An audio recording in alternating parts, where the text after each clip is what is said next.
trazer agora para sua sala, para onde você estiver aí, um debate de um assunto muito importante. Talvez você já tenha ouvido falar anteriormente de hidrolipo. Talvez você tenha ouvido falar apenas ontem, quando infelizmente uma mulher de 31 anos, a Paloma, morreu aqui em São Paulo depois de passar por um procedimento desse. Ela teve complicações médicas. E a gente falou aqui, a Paloma Lopes, 31 anos, queria melhorar um pouquinho esteticamente, contratou o serviço de um médico, de um cirurgião, que dizia que fazia esse serviço de hidrolipo pela internet. Ela encontrou ele pelas redes sociais. E aí contratou, pagou R$10 mil e só conheceu o médico lá no momento do procedimento. Infelizmente, ela teve complicações e faleceu. E a partir disso, novas denúncias contra esse profissional surgiram. E a gente preparou uma reportagem e mostra agora para vocês.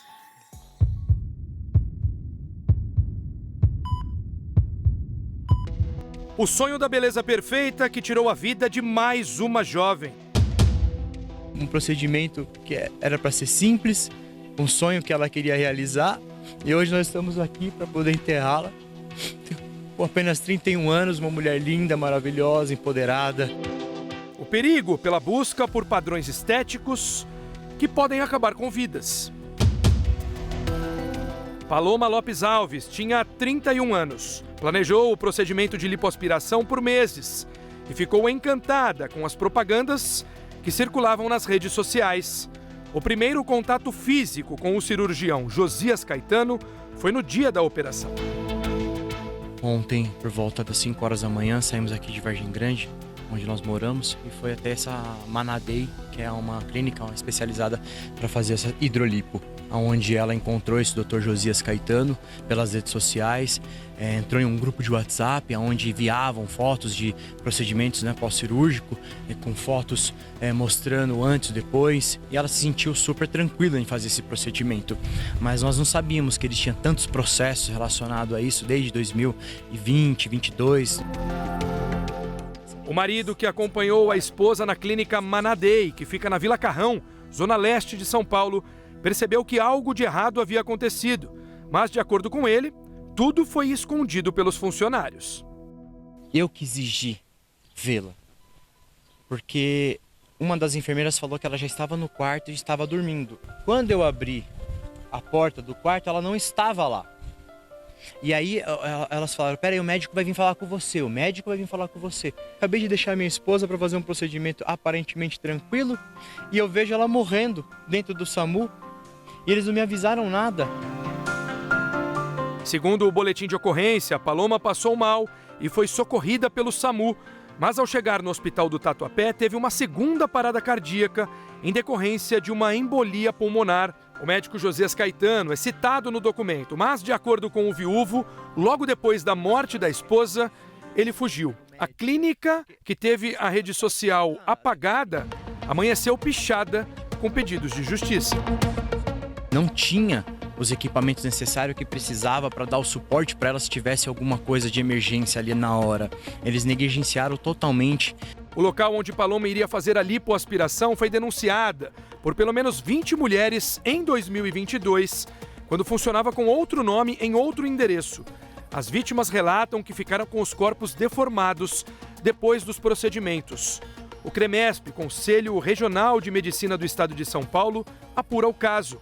A equipe do SBT teve acesso ao termo de consentimento que o Manadei entrega para os pacientes antes da realização das cirurgias. O documento alerta que o procedimento pode causar complicações pulmonares e que o paciente pode até morrer. O Tá Na Hora conversou com o médico responsável pelo procedimento. Em defesa, ele afirma que não houve erro médico durante a cirurgia. Ela passou por uma avaliação comigo, por uma teleconsulta. A gente conversou, a gente planificou a cirurgia, a gente tirou dúvidas. Foram pedidos exames para ela, ela fez todos os exames que foram checados previamente.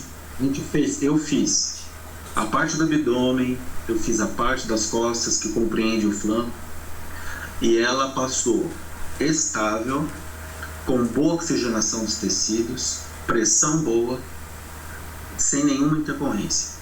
Essa paciente acordou e conversou comigo, eu conversei com ela.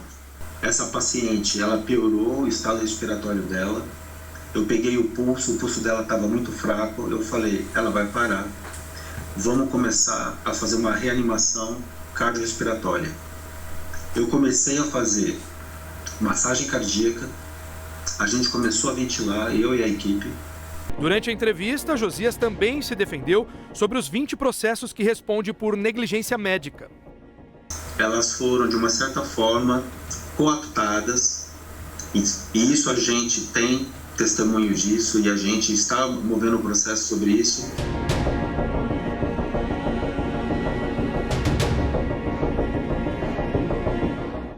Só reafirmando o nome do médico que realizou a cirurgia na Paloma Lopes é o doutor Josias Caetano dos Santos, para a gente deixar aqui bem certinho, correta informação para você. Vou fazer o seguinte, a gente vai discutir esse assunto, o que pode fazer, o que é essa hidrolipo, qual que é a diferença de uma lipoaspiração usual que você já conhece, qual que é a diferença da lipo-LED, para a gente entender e saber exatamente o que deve ser feito e como deve ser feito, seguindo todas as orientações médicas. Vou te convidar a participar. Você tem uma dúvida, passou por um problema, conhece alguém que enfrentou uma situação como essa, vai fazer uma cirurgia, está com medo, tem algum receio ainda, manda aí o WhatsApp, está na tela para você. A gente está com o doutor José Salim Curi, cirurgião plástico, que ele vai nos ajudar a entender a diferença desses procedimentos e o que você precisa observar na hora de procurar um médico, um profissional para fazer isso, qual clínica ir, como ir, tudo direitinho. Antes a gente vai trazer a atualização sobre essa história toda, esse caso todo que você acompanhou de reportar, acabou de acompanhar na reportagem aí que a gente exibiu com o Warley. O Warley está ao vivo, em frente ao hospital, né, a Maná Clínica, onde a Paloma fez o procedimento. Inclusive, a Maná Clínica foi o Hospital Day, né? Maná Hospital Day, ele foi interditado pela Vigilância Sanitária do município de São Paulo, mas ainda está com o WhatsApp ativo. Está funcionando. A gente tentou entrar em contato com eles, o WhatsApp ainda está ativo. Então, você acompanha até aí um print aí do WhatsApp da nossa conversa aí, tentando falar com o pessoal da clínica, que está interditada já pela Vigilância Sanitária, mas o contato pelo WhatsApp ainda está ativo. Vamos então com a informação ao vivo do Warley. Warley, bom dia. Muito bom dia, Michele. Estou aqui em frente à clínica, como você bem disse, a Maná Day, onde ocorreu esse fato com a Paloma. E nós vemos aqui a indignação, né? Como foi bem dito também aí na reportagem do Batalha, todo pichado, muita gente pedindo por justiça. E eu tenho aqui algumas notas atualizadas. Eu tenho a nota da Secretaria de Saúde, né, que lamenta a perda, se solidariza com a família e dizendo que o Serviço de Atendimento Móvel de Urgência, o SAMU, foi acionado e a levou para o hospital aqui da região. A paciente foi levada ao Hospital Municipal Dr. Carmino Caritio, sendo admitida em sala de emergência e que foram realizadas todas as manobras de reanimação conforme o protocolo, porém, infelizmente, evoluiu a óbito. Uma equipe da Coordenadoria de Vigilância em Saúde, da Covisa, também esteve aqui e ela disse, isso é muito importante a gente dizer, que nesse endereço não foi identificada licença sanitária junto à Vigilância Sanitária Municipal ou mesmo solicitação de licenciamento sanitário protocolado, ou seja, ele foi autuado e interditado por exercer atividade irregular. Também na mesma nota, eles dizem que esse local somente consta o auto da licença de funcionamento junto à subprefeitura de uso e ocupação de solo para atividade médica ambulatorial, só restrita a consultas. Então não poderia ter um procedimento cirúrgico como foi e que era supostamente mais simples, né? Que é a hidrolipo em relação à lipoaspiração. E o Centro de Vigilância Sanitária também do Estado de São Paulo informa que a instituição menciona não possui qualquer licença sanitária para funcionamento. Agora também tem uma nota que acabou de sair da CREMESP, do CREMESP, né, que é o Conselho Regional de Medicina do Estado de São Paulo, que manifesta sua preocupação em relação ao recente caso de óbito ocorrido durante essa lipoaspiração realizada em ambiente clínico. A perda de uma vida é sempre motivo de profundo pesar e reforça a importância de reiterarmos as condições imprescindíveis para a realização de procedimentos cirúrgicos com segurança. A lipoaspiração, embora amplamente reconhecida como um procedimento seguro quando realizada de forma adequada, é uma cirurgia e que demanda, claro, preparo técnico, infraestrutura adequada e a observância rigorosa das normas de segurança e ética médica. Reforçamos que a banalização de qualquer procedimento cirúrgico, por menor que ele possa parecer, é inaceitável. Então, a decisão de realizar uma cirurgia plástica se inicia na escolha do profissional e deve ser feita de forma consciente e sólida. E só para finalizar, o CREMESP reafirma seu compromisso com a defesa da ética médica e com a proteção da saúde e segurança dos pacientes e recomenda que todos os profissionais sigam as normas estabelecidas, zelando pelo exercício responsável da profissão. É importante dizer, Mi, que ele tinha já 31 acusações de outras vítimas e agora parece que a Paloma foi a 32º caso desse doutor. Aí as informações do Arley, portanto, nos atualizando com a nota que acabou de ser divulgada também do CREMESP, do Conselho Regional de Medicina aqui do Estado de São Paulo. Portanto, para dar um resumo para você. Vigilância Sanitária foi lá no estabelecimento, disse não tem autorização para funcionar sanitária, nem pedido para isso. Fecha tudo.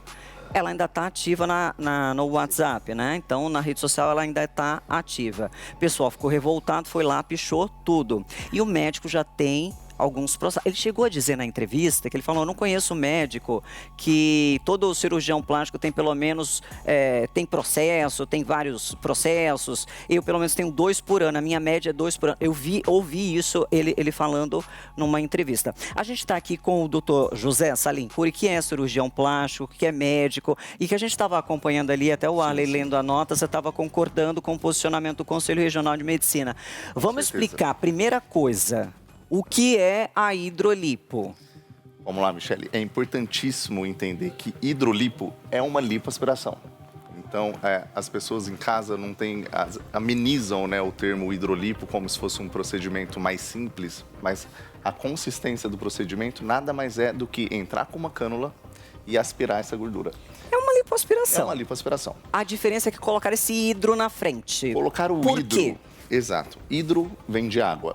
Tá? Então, assim, todas as lipoaspirações que a gente faz no centro cirúrgico, a gente, corriqueiramente, a gente coloca uma solução de soro fisiológico com adrenalina dentro da região onde vai ser lipoaspirada. Por que a gente faz isso?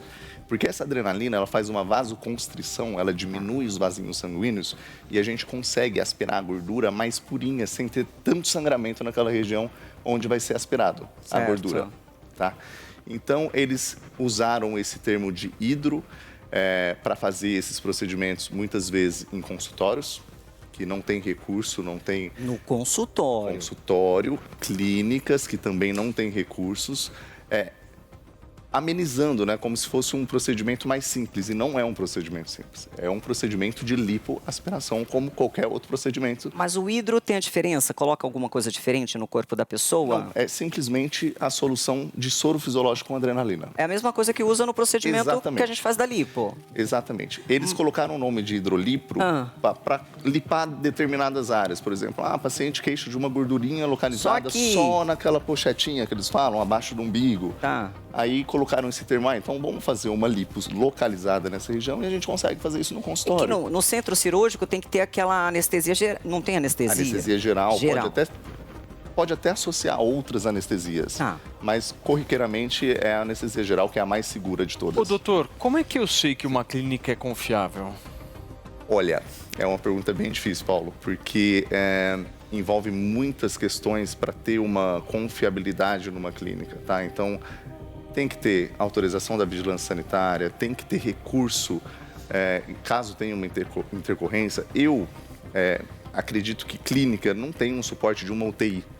né? Não tem outras especialidades médicas, caso precise, numa intercorrência, de um cardiologista ali imediato para tentar dar o suporte específico daquele problema que está ocorrendo no Porque, momento. na realidade, o que atrai dessas clínicas é o preço também, né? É o preço. Porque você não paga a internação do Exatamente. hospital, Exatamente. né? E aí, como é que eu faço isso? Então, eu olho a questão da vigilância sanitária, eu olho o histórico do médico de alguma forma, certo? Certo. Como que eu olho esse histórico? Pesquisa, né? Olha, pesquisa. No próprio site do Conselho Regional de Medicina, você consegue colocar o CRM do médico, o nome do médico e saber se ele tem E algum na processo. Sociedade Brasileira E na também, Sociedade Brasileira de Cirurgia Mas Plástica também. o doutor trouxe uma informação interessante, porque é o seguinte, então não basta ter o centro cirúrgico, você precisa ter os profissionais à disposição, profissionais que vão além daqueles envolvidos no primeiro momento da cirurgia. Então, ter o centro cirúrgico, mas não ter um cardiologista, por exemplo, é meio caminho andado. Você não tem ali o que precisa.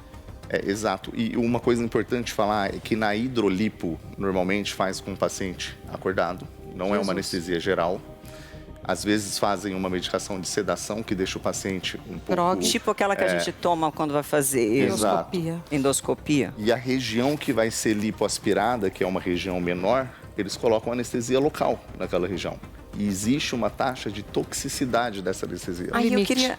Porque essa anestesia ela cai na corrente sanguínea. Aí eu queria que você mostrasse isso aqui, porque para a pessoa ter uma dimensão do que vai, Sim. por favor. Eu trouxe aqui, ó. Esse aqui, por exemplo, são cânulas, tá? Que a gente usa na lipoaspiração. Existem esses furinhos sai aí. aqui na Ali, ponta. ó.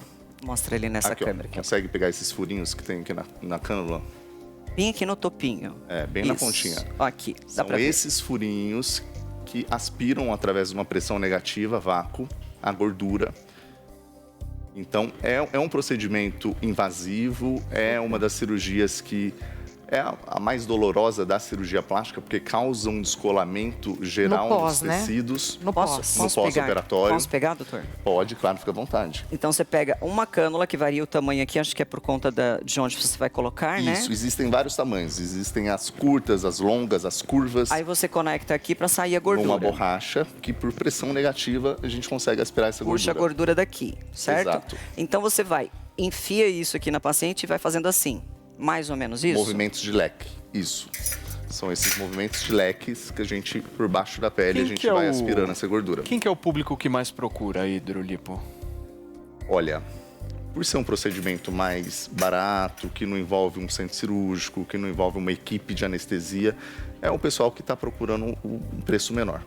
Cariúcha acabou de me mandar uma mensagem falando: trate bem o meu doutor. Fiz a minha cirurgia com ele e estou muito satisfeita assistindo em casa. A Cari eu operei recentemente, agora, sexta-feira passada. Ela tá bem? Tá super bem, graças a Deus. Tá bem humorada, mandou mensagem, tirou foto da TV. Super feliz. Eu fico imaginando a Cariúcha numa cirurgia. Imagina como deve ser. Não, ela o brigando pós com o dela médico. é uma diversão, né? Porque tudo com ela é uma eu já diversão. tô maravilhosa, já tô super bem. Eu falei, calma Ai, que aí, vamos fazer linda. direitinho. Vai ficar ainda mais linda. O risco, então, da lipoaspiração é porque junto com a gordura vem sangue. Vem sangue. É aí que acontece Vem a sangue. tragédia. Inclusive, tanto o CRM como o Conselho Federal de Medicina e a Sociedade Brasileira de Cirurgia Plástica estipulou limites de aspiração de um paciente. Senão, a gente tem 7% do peso corporal do paciente que a gente Então, pode senão aspirar. também necrosa, né? A gente vê várias coisas que você tira Necrose, além... se você tira um volume, lesa muita região, o tecido pode levar à morte daquele tecido na região onde foi lipoaspirado. A enxertia de gordura também é muito perigosa, porque se você faz uma enxertia de gordura e pega um vaso sanguíneo, essa gordura pulveriza no seu organismo e vira uma embolia gordurosa. Então vamos Pode lá. levar a óbito. A gente tem um telão aqui com alguns cuidados. Aí você vai pontuando, dizendo, por favor, doutor. Colocando na tela aí para você, vai fazer uma cirurgia plástica, tá pensando em fazer? Certifique-se de que, primeiro, seu médico é de fato cirurgião plástico. Vai lá no site da Sociedade Brasileira de Cirurgia Plástica, coloca o CRM do médico, procura o CRM, que é o documento, o número do médico profissional. Exato. Ele é médico, CRM. Ele é cirurgião plástico, Sociedade Brasileira de Cirurgia Plástica, certo, doutor? Exato, aí existe o RQE. RQE. O RQE é o número de especialista naquela formação, ou dermatologista, ou cirurgião plástico, qual seja ela. Verifique a estrutura do local da cirurgia, né? a boa estrutura, que é o meio que o Paulo perguntou. Como é que eu vou saber se tem autorização da vigilância sanitária ou não? Recomendação, e aí é uma coisa que eu falo porque eu faço assim. Vai fazer cirurgia plástica? Faz no hospital. Sempre. Com UTI? Sempre. Vai ser mais caro? Vai, mas a sua saúde, a sua vida. Exatamente. Né? Exatamente. Porque as clínicas tem profissional que oferece na clínica, que é o que aconteceu com a Paloma aí. Exatamente. Ali, realize todos os exames pré-operatórios. Que exames são necessários, doutor? Olha, normalmente a gente pede exames laboratoriais, são exames de sangue.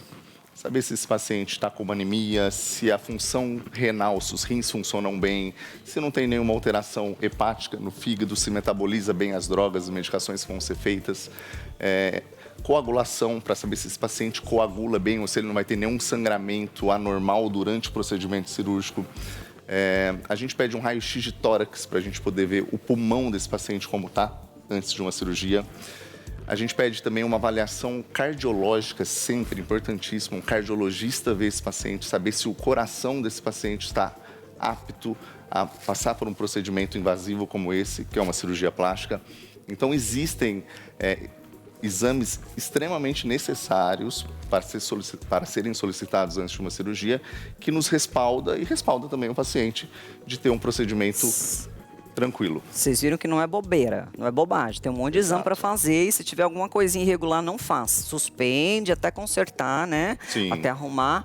Outra coisa ali, não associe cirurgias que ultrapassam 6 horas e escolha o cirurgião por indicação de paciente, não por rede social. Sim, com certeza. Essas 6 horas, Michele, até está um pouquinho, hoje em dia, com o uso de tecnologias, pode ser um pouco mais. A gente usa tecnologias hoje na cirurgia de lipoaspiração, que são aparelhos de retração de pele, que só esses aparelhos a gente acaba demorando 1h30, 2 horas do procedimento, que antigamente a gente não usava. Tá? Então, essas 6 horas pode se estender um pouquinho mais, desde que sempre seja num hospital. A gente usa durante o procedimento cirúrgico aquela meia elástica e aquela bota pneumática que fica massageando as pernas do paciente durante o procedimento cirúrgico, justamente para evitar uma trombose em membros inferiores, que pode depois virar uma embolia pulmonar. Então, esse tempo cirúrgico, claro que não deve ficar associando inúmeras cirurgias para aumentar esse tempo, tá? Mas pode, se for tudo muito bem organizado, até passar um pouquinho dessas 6 horas. E não vai na onda da rede social, né, gente? Com certeza, com certeza. Porque tem muito marketing, checa direitinho, pergunta alguém que já fez, que já passou. Exato. Pesquisar um médico, pesquisar um profissional, tentar ver quem já passou por esse médico, se teve alguma intercorrência, se foi tudo bem, se foi tranquilo. O respaldo que esse médico dá no pós-operatório, que é importantíssimo. Ô, doutor, e tem só uma última coisa, né? Tomar cuidado para verificar se você precisa mesmo disso, né? Porque tem tanta gente buscando fazer cirurgia plástica, você às vezes não precisa, né? Exatamente. Não precisa. Isso é uma coisa que acontece muito no consultório, eu nego cirurgias. Tá? Porque o bom profissional faz isso. Eu isso. esclareço isso para o paciente. Olha, eu não vou levar você para o centro cirúrgico, te anestesiar. Para o resultado final não vale a pena. Não vale a pena. É um risco, é uma cirurgia. Não, e operar a Cariúcha, que já é bonita pra caramba. Toda natural. Toda, agora... mais ou menos. Toda já mais melhorada, né, Cari? Doutorama! Doutor, muito obrigada. Imagina. Muito obrigada pelas suas orientações aqui. E boa recuperação, Cari.